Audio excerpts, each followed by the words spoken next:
You're watching MattTv.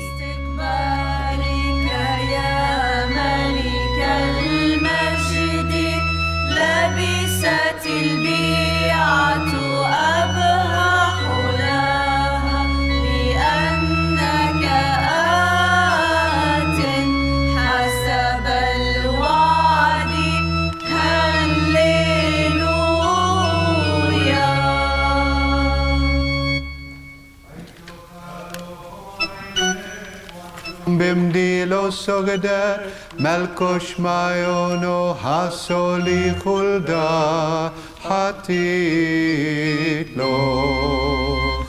malkosh mayono hasolan khulda tainalo salawalai matul moran alohon kabil kurbono. I'm here for a dedication of this little community to Saint Stephen, who you see right next to me. Explain to us a dedication without a building yet, correct? Yes, it's a spiritual community, like in Saint Stephen's time. They met in their homes. They didn't have churches back then. It was a new community making their way through the world, breaking the bread in their homes and praying and fasting and singing the Psalms and recounting the old stories of the Old Testament and the amazing stories of Jesus' passion, death, and resurrection. What can you tell us about the Maronite mission here in Charlotte? It's a young mission. It's the youngest of all of our missions. It's, I think it's just sheer passion to hold on to the Middle Eastern Christianity, the culture of Jesus, and to present that in the society where we live here in Charlotte.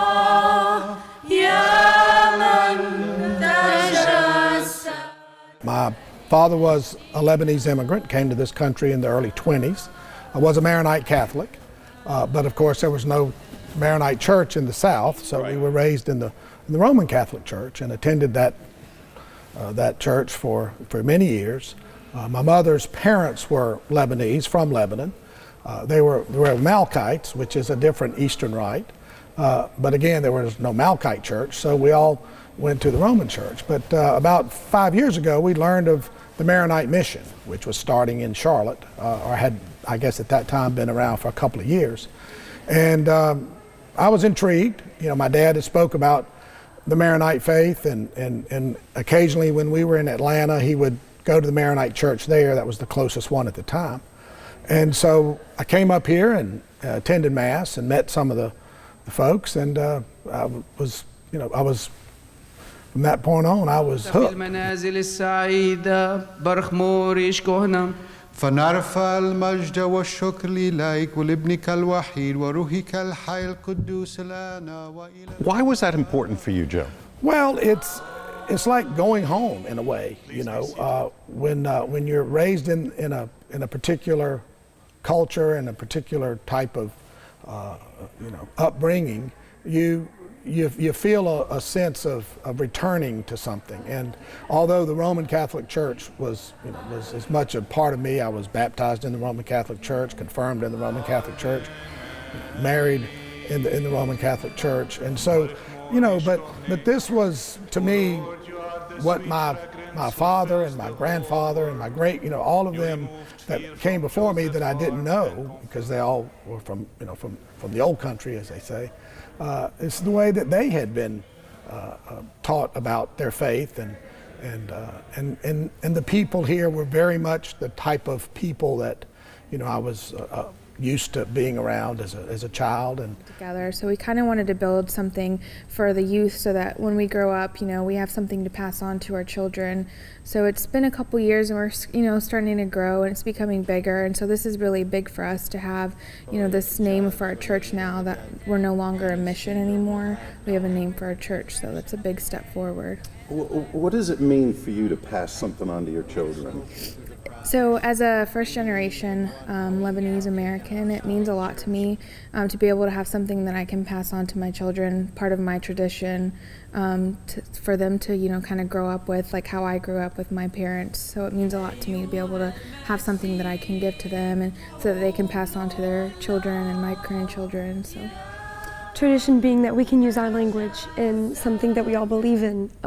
And I know that brings us together. And as you said, we don't have a building itself, but I feel like our community makes a building, in fact, that we have this community together that makes us feel like it's our own home and our own traditions that come into each other, and it just feels like a second family. And St. Matthew's has definitely welcomed us as part of their family as well. It doesn't feel like we're renting a building or a church from them. It feels like this is our home too, so it's not any different than having our own church.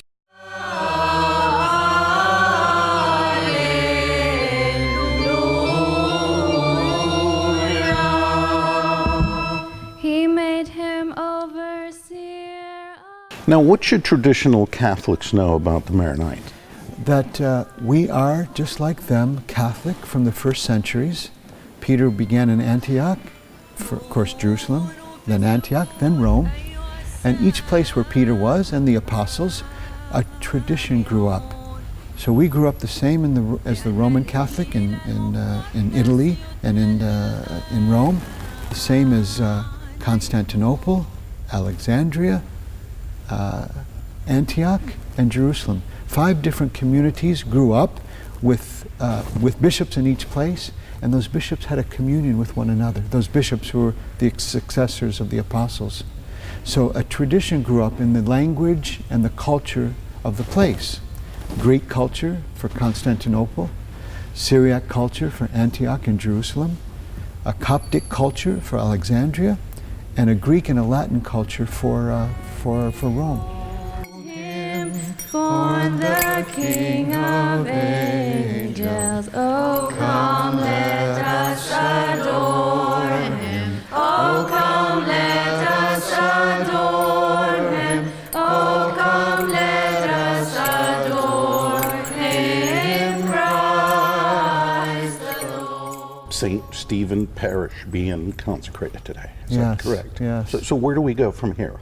We continue to grow this little mission into a church. A mission is the beginning of a church. And we hope a parish would become then a stable, permanent community like the 44 other communities we have in the Maronite Eparchy of St. Maron.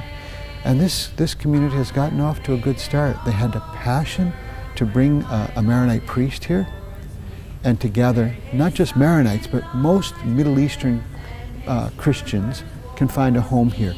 And those who are not Middle Eastern have also found a home here. The Maronite tradition is a Judeo-Christian tradition dating back to the first centuries. Peace to you, O altar of God. Peace to the holy mysteries placed upon you. Peace to you, my brother priest. Peace to you, Bishop. Peace, my brother priest. Peace, Bishop. Thank you.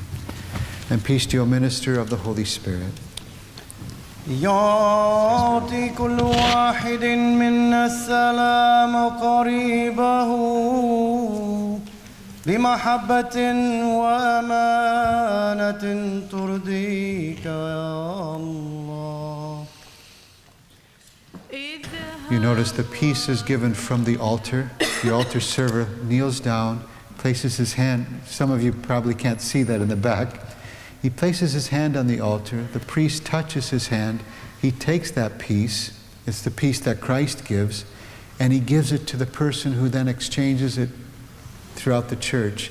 The idea that it's not the peace that we give to each other, but the peace that Christ gives to us. A beautiful, simple gesture.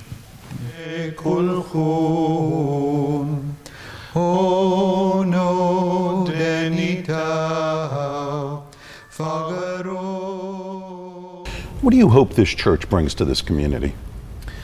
I hope they bring the language, the culture of Jesus, and the sense of the Middle East, of a suffering church, but a service-oriented church. The hospitals, the nursing homes, the drug rehabilitation centers, the schools, the universities of the Middle East, mostly Christian, and mostly those Christians that want to make a difference in the world. And the Middle Eastern Christians have really something to offer, and they live in a beautiful harmony with their Muslim brethren and with their ecumenical brethren, Orthodox, Catholic, and Protestant. And that's what a Maronite church can bring to a community, that sense of finding rest in God, finding worship of God, finding, as St. Stephen did, a reason to witness, to bear witness. So for me, St. Stephen is the perfect patron for this community. He's a strong, loving, a suffering witness, but a witness nonetheless bold, as the Christians of the Middle East are. They faced down ISIS, they faced down the genocides of the Turks years ago.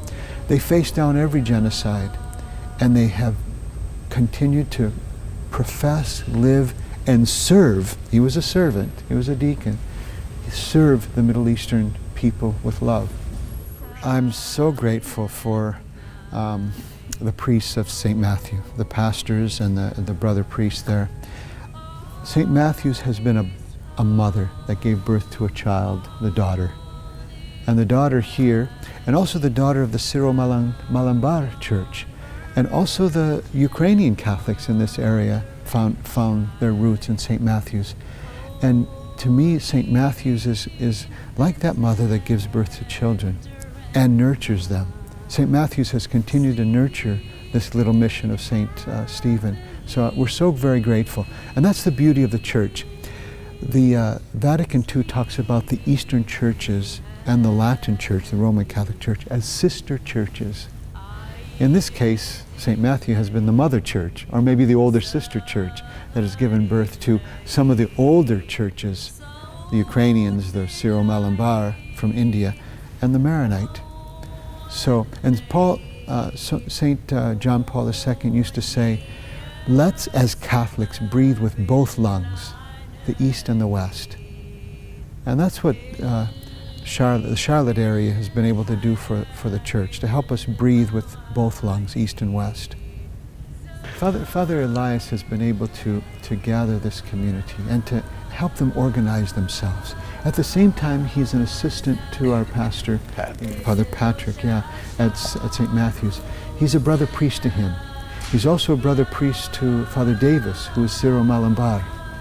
So the 4 priests that serve at St. Matthew, 2 of them are Eastern Catholic.